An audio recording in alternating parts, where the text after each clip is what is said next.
La infalible caída de nuestros primeros padres. Del libro de John Milton, El paraíso perdido.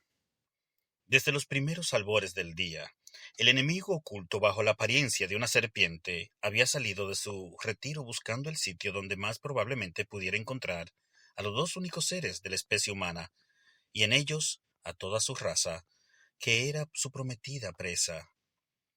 Recorre los sotos y las praderas, en todos los parajes donde algún vergel o alguna parte del jardín, objeto de sus cuidados o de sus plantaciones, se muestra más agradable por sus delicias. Los busca a los dos, pero desea con preferencia encontrar a Eva, separada de Adán.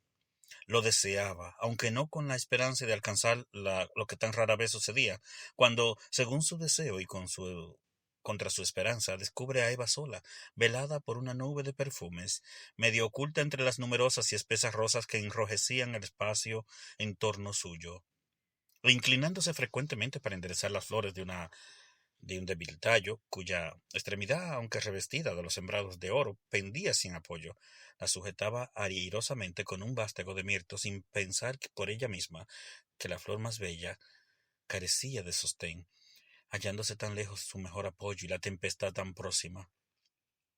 La serpiente se acercaba a través de las sendas que daban sombras, los elevados cedros, pinos y palmeras, ya ondulante y atrevida, ya oculta, ya dejándose ver entre los arbustos enlazados y las flores que formaban la dura por ambos lados. Obras de las manos de Eva, retiro más delicioso que los fabulosos jardines de Adonís resucitado, o del famoso Alcinó, el huésped del hijo del viejo Alertes, y mucho más aún que aquel jardín no creado por la fábula, en que el rey sabio cambiaba tan dulces caricias con la bella egipcia su esposa. Satanás queda admirado al ver aquel sitio, pero más admiración le causa la persona de Eva.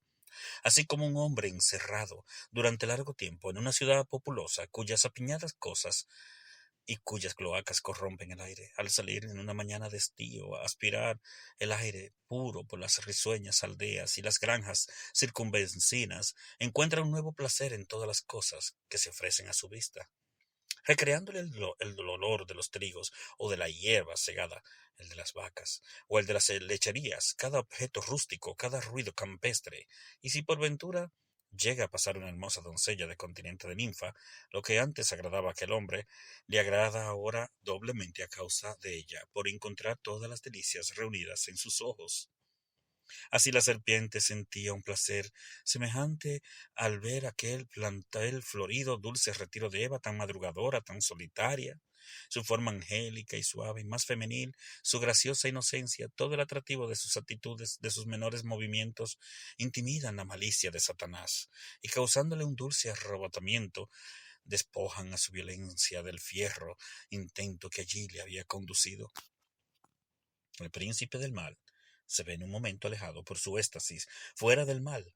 En este corto intervalo experimenta tan solo una bondad estúpida, pues queda desarmado de enemistad, de picardía, de odio, envidia y venganza, pero el abrasador infierno que arde siempre en él, aun estando en un semicielo, pobre y breve término de sus delicias, y le tortura tanto más aun cuando ve cerca el placer que no le está destinado. Entonces recobra todo su odio y acariciando sus desastrosos pensamientos se anima de esta suerte.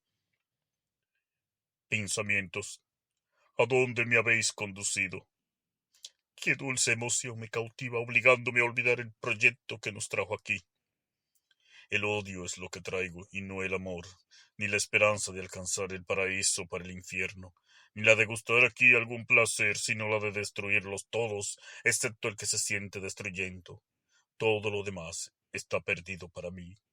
No dejemos, pues, escapar la ocasión que me sonríe ahora, y aquí la mujer sola, expuesta a todos los ataques, que lo distinguen todo a gran distancia, no le descubren, así es mejor, pues evito su inteligencia más elevada y su fuerza, dotado de un gran valor altivo y de miembros heroicos. Aunque construidos de tierra, no es un enemigo despreciable. Él está exento de heridas y yo no.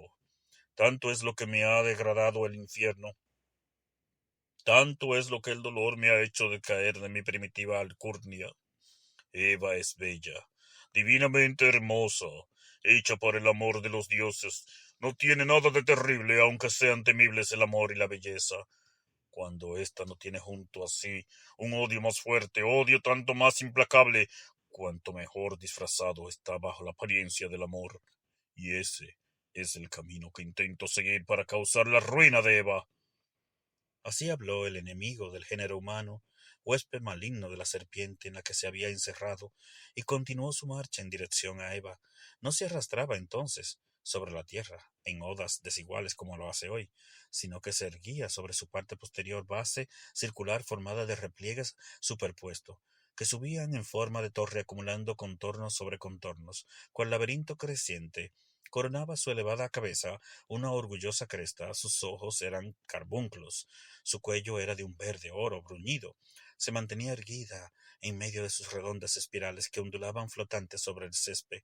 Su forma era agradable y vistosa. Jamás se han visto después serpientes tan hermosas, ni la que fueron convertidos en Iliria, Hermione y Camo, ni la que fue el dios de Epidauro, ni la que se vieron transformados Júpiter, Amón y Júpiter Capitolino, el primero con Olimpias, el segundo con lo que dio a luz Escipión el esplendor de Roma. Recorrió su camino oblicuamente, como el que quiere acercarse a una persona y teme molestarla, semejante al buque gobernado por un hábil piloto a la desembocadura de un río o cerca de un cabo que vira de bordo y cambia sus velas tantas veces cuanto se muda el viento. Del mismo modo carillaba Satanás sus movimientos, formando en presencia de Eva caprichosos anillos con la cola para atraerse sus miradas. Eva, enteramente dedicada a su trabajo, oyó el ruido que producían las hojas agitadas, pero no le prestó atención alguna, porque estaba acostumbrada a ver solarse en el campo y ante ella todos los animales más sumisos a su voz de lo que fue a la voz decirse el rebaño metamorfiado. Más atrevida entonces, la serpiente se presenta ante Eva sin ser llamada, pero queda como inmóvil de admiración.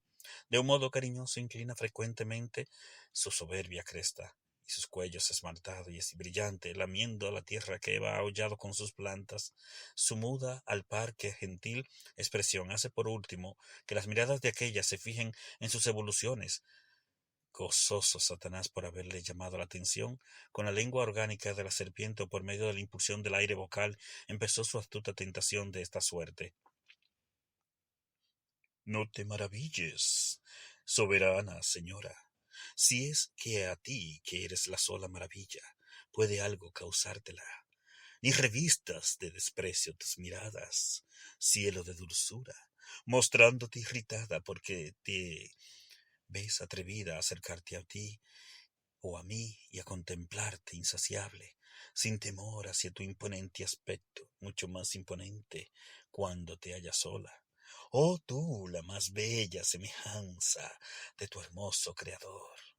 Todas las cosas que te pertenecen como un don contemplan extasiadas y adoran tu celestial belleza. Cuanto más universalmente admiradas es la belleza, mayor estimación alcanza. Pero aquí, en este recinto silvestre, entre estos animales groseros espectadores, incapaces de distinguir la mitad de tu hermosura, ¿quién te ve a excepción de un hombre? ¿Y qué supone un solo admirador cuando se te debiera ver como una diosa entre los dioses, adorada y servida por una corte diaria de innumerables ángeles? Tales eran las lisonjas del tentador, tal fue el tono de su preludio, y sus palabras que se abrieron paso hasta el corazón de Eva, aunque quedara sumamente sorprendida al oír la voz de la serpiente, así que sin cesar su sorpresa le respondió de este modo: ¿Qué oigo? ¿El lenguaje del hombre? ¿El pensamiento humano, expresado por la lengua de un bruto? Yo estaba en la creencia de que no se había concedido la palabra a los animales y de que Dios los había hecho mudos el día de su creación, impidiéndoles la articulación de los sonidos. Bien, es verdad que en cuanto al pensamiento tenía mis dudas, porque a menudo se perciben destellos de razón en las miradas y en las acciones de las bestias. A ti, serpiente, te conocía como el más sutil de los animales de los campos, pero ignoraba que estuviese dotada de la voz humana. Repite, pues, ese milagro, y dime cómo es que, siendo antes muda, hablas ahora, y en qué consiste que me demuestre más afección que el resto de la especie irracional que se ofrece diariamente a mi vida. Dímelo, porque semejante maravilla llama, como es natural, toda mi atención.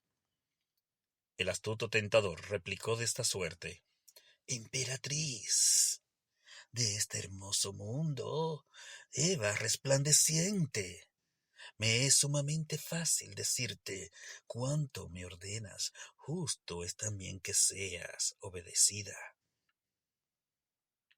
En un principio era yo como los demás bestias que pasan la hierba hollada con sus pies. Mis pensamientos eran abyectos y tan bajos como mi pasto. Únicamente podía discernir el alimento y el sexo, y no comprendía nada que fuera elevado, hasta que un día, vagando a la aventura por el campo, descubrí a lo lejos un hermoso árbol cargado de frutas matizadas, de los más bellos colores de púrpura y oro.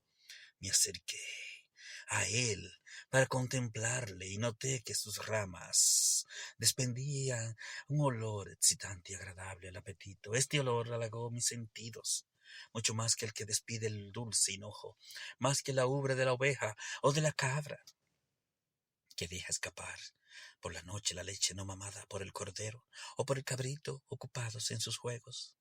Resolví satisfacer en el mismo instante el vivo deseo que sentía de probar aquellas hermosas manzanas. El hambre y la sed, persuasivas consejeras, aguijoneadas por el olor de tan seductora fruta, me impulsaban vivamente a ello. Inmediatamente me levanto y enrosco mis anillos en el musgoso tronco de aquel árbol, porque para llegar a las ramas sería necesaria tu gallarda estatura o la de Adán. En torno del árbol estaban los demás animales contemplándome y excitados por el mismo deseo me envidiaban porque no podían alcanzar la fruta. Cuando conseguí tan próxima y tentadora la abundancia, no me descuidé en coger y comer hasta la saciedad, porque jamás había experimentado un placer semejante ni en el pasto ni en las fuentes. Satisfecha al fin, no tardé en observar en mí un cambio extraño con respecto al grado de esa razón y de mis facultades interiores. En breve obtuve la facultad de hablar, aunque conservaba mi forma acostumbrada. Desde aquel momento mis pensamientos se fijaron en reflexiones profundas o elevadas, y consideré con grandeza de ánimo todas las cosas visibles en el cielo, en la tierra, sí, en el aire, todas las cosas buenas y bellas, pero en tu divina imagen, el rayo celestial de tu belleza, encuentro reunido todo lo bello y lo bueno, pues no existe hermosura que pueda igualar o secundar a la tuya, y ello me ha obligado, aunque quizá pecando de inoportuna, a venir a contemplarte, a adorarte, a ti que por derecho eres reconocida como la soberana de las criaturas, como Señora universal. Así habló el artificioso espíritu oculto en el reptil, y Eva, todavía más sorprendida, le replicó imprudentemente: Serpiente, tus desmedidas alabanzas me hacen dudar de la virtud de esa fruta que has sido la primera en experimentar. Pero dime, ¿dónde crece ese árbol? ¿Dó- ¿Dónde está? ¿Está lejos de aquí? Dios ha llenado este Edén de árboles cuyas especies son tan variadas y tan numerosas que muchos de ellos no son todavía desconocidos. En tanta abundancia se ofrecen a nuestra vista que dejamos intacto un gran tesoro de frutos que permanecerán suspendidos e incorruptibles hasta que nazcan hombres para cogerlos y más numerosas manos nos ayuden a aliviar la naturaleza de su prodigiosa fecundidad. La insidiosa culebra, gozosa y satisfecha, contestó: Emperatriz, el camino no es penoso ni largo.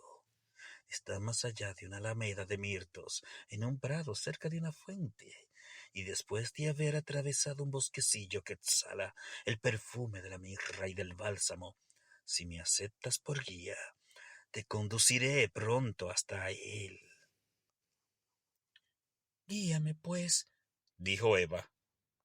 La serpiente enrolla con presteza sus anillas. La rapidez de su sinuosa carrera le hacía parecer erguida, tan dispuesta estaba para el crimen. La esperanza la eleva y el júbilo ilumina su cresta, semejante a un fuego fatuo, formado de un vapor untuoso, que condensándose por la noche y rodeado de frío, se inflama por efecto del movimiento, cuyo fuego suele ir acompañado, según dicen, de algún espíritu maligno, y que revoloteando y reluciendo con fulgor engañoso atrae al viajero nocturno, le alucina, le extravía a través de los pantanos y de los bosques. le conduce hacia los lagos y los profundos abismos, en donde, alejado de todo socorro, se precipita y parece sepultado. Así brillaba la pérfida serpiente, mientras iba guiando a nuestra crédula madre hacia el árbol prohibido, origen de todas nuestras desgracias. En cuanto Eva la vio, dijo a su guía: Serpiente, hubiéramos podido ahorrarnos esta marcha infructuosa para mí, porque sean abundantes los frutos de este árbol. El beneficio de su virtud será solo para ti. Verdad maravillosa, en verdad, si tales efectos produce. Pero nosotros sí podemos tocar a ese árbol ni probar su fruto, así lo ha dispuesto Dios, y esta prohibición que nos ha dejado es la única que ha salido de su boca. En cuanto a lo demás, nosotros vivimos con arreglo a nuestra ley, y esta ley consiste en nuestra razón. El tentador, lleno de dolo, replicó: ¿Será cierto? Con que Dios ha dicho que no han de comer del fruto de todos los árboles de este jardín, a pesar de haberse declarado señores de todo cuanto hay en la tierra y en el aire.